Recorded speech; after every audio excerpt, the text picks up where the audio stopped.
Ozempic, Semaglutide, all these new weight loss drugs. There's a lot of clickbait out there, fear mongering, so to speak, and even sadly from some really big influencers on social media.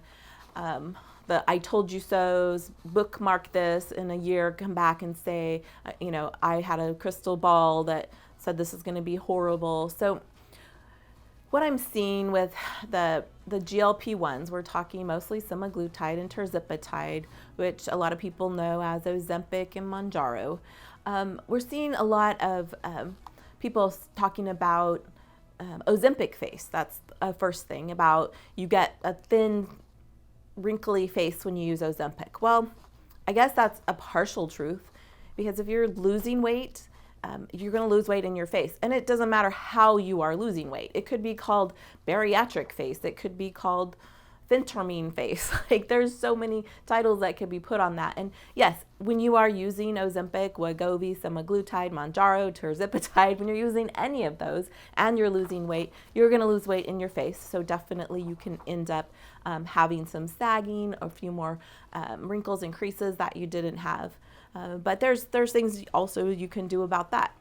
And that's the same thing. The latest thing I saw was Ozempic butt. Well, yes, if you're losing weight in your butt, it doesn't matter how you're losing weight, it can get saggy.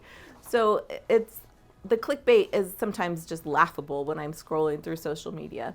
But there is one serious one that I want to address that really annoys me, because it talks about, I think the title was Ozempic eats your muscle. Well, that's ridiculous. It is ridiculous. It does not eat your muscle. Anytime you are losing weight and you are not eating enough protein, you definitely can lose muscle. Let's think about this.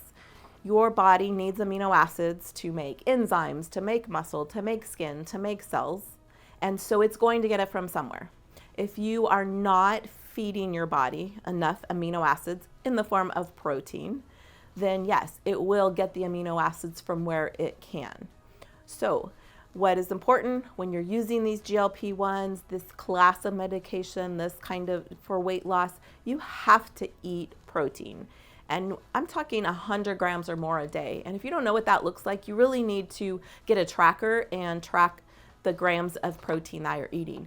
Because especially women, we tend to sadly undereat protein and underestimate how much we're eating. So I challenge you, if you think you're eating enough protein, track it. Track it for 3 or 4 or 5 days and see if you really are, because you have to hit that 100 gram or more.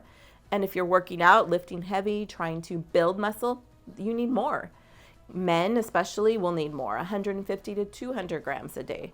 And so I challenge you to see what happens when you eat more protein. Here at Sculpt, in our weight loss program, we use a Fit3D body scanner to track your lean mass and your fat mass during your weight loss journey. And we're really, really strict about losing lean mass. That's not tolerated.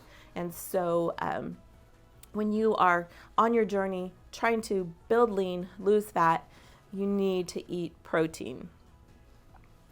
Another thing that we talk about a lot is the different kinds of weight loss drugs, so to speak.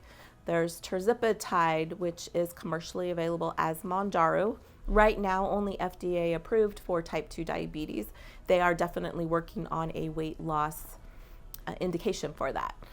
Then the original one is Ozempic, which is approved for type 2 diabetes. And then there is Wegovy, which is identical to Ozempic, even made by the same company, repackaged, repurposed, and approved for weight loss. So those are the pharmaceutically produced ones and FDA approved. In weight loss programs, not using prescription products, we're using, it is still a prescription product, but it comes from a compounding pharmacy, so it's under the generic name. There are no compounded drugs that are not FDA approved. And so that's something that you need to know on this journey. If you're taking the brand name, those are FDA approved. Generics are not. That's just the way it is. Compounding pharmacies still have very strict guidelines in manufacturing and processing and potency and all of that. And we've had great results with our compounded versions. And so I have no doubt of their safety and efficacy. Also working through that, let's talk about dosing and how we administer these medications.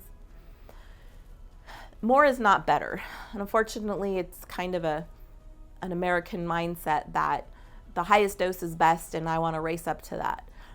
It's not. We're looking for your minimum effective dose. That way you can continue your weight loss journey uninterrupted. If you race up to the highest dose, you can get what's called receptor saturation, where all of those receptors are bound and the new product can't come in and activate them. So your journey, your weight loss actually slows down. I don't want to say an easy fix, but the fix is just to stop using it for a week or two. So those receptors are then emptied and you can start using again. So, and losing. That's the big probably misunderstanding or not argument. One of the biggest conversations I have with my monthly check-ins is that they want to go to the next dose. They want to go to the next dose. The goal is to be losing at least a pound a week. If you're losing faster than that, or you won't be losing faster than that if you double the dose. If you're using 10 units and you double to 20 units, you're not going to lose twice as fast. Your body will only do what it wants to do, what it feels safe to do. So the goal is to find your personalized effective dose. And that's, again, why we use the Fit3D body scanner. That's why we personalize and have a conversation with you every check-in to make sure that we're optimizing your results in that way. Regain after you stop using these drugs. That varies greatly from person to person. And probably the biggest reason for that is where you start from. If you are a person who has battled obesity for your entire life, it's quite possible you will need a drug, semaglutide or something similar, for the rest of your life. That is just an inborn metabolic problem. If you're a person who came in just to lose 20 pounds, you did that in 3 months, you could probably stop it pretty readily and not regain. Your body has what's called a set point, a weight that it wants to be. And if you've been at 250 pounds for 20 years and you lose down to 150 pounds, your body's set point is 200 pounds. And so you're going to need to maintain your 150 pounds for some months and maybe even a year or more to avoid rebound up back to that 200 pounds. That's where that yo-yo dieting comes in, right? So you lose your 20 pounds, you lose your 40 pounds, and then you stop doing what you were doing and you rebound up to that weight. So we need to reset your body's set point, make it feel safe, teach it how to operate at that weight, and then you can maintain it. There is definitely a maintenance program for semaglutide that will help you to maintain that weight. It's just like a blood pressure medicine. If you're on a blood pressure medicine and you check your blood pressure and it's good, it's 120/80, you can't stop that blood pressure medicine. The blood pressure medicine didn't change your blood pressure permanently. It has an effect in your body that makes your blood pressure lower. So semaglutide can be thought about it in that way, tirzepatide, whatever medication we're talking about here. It makes your body work more efficiently for this end result on your weight loss journey.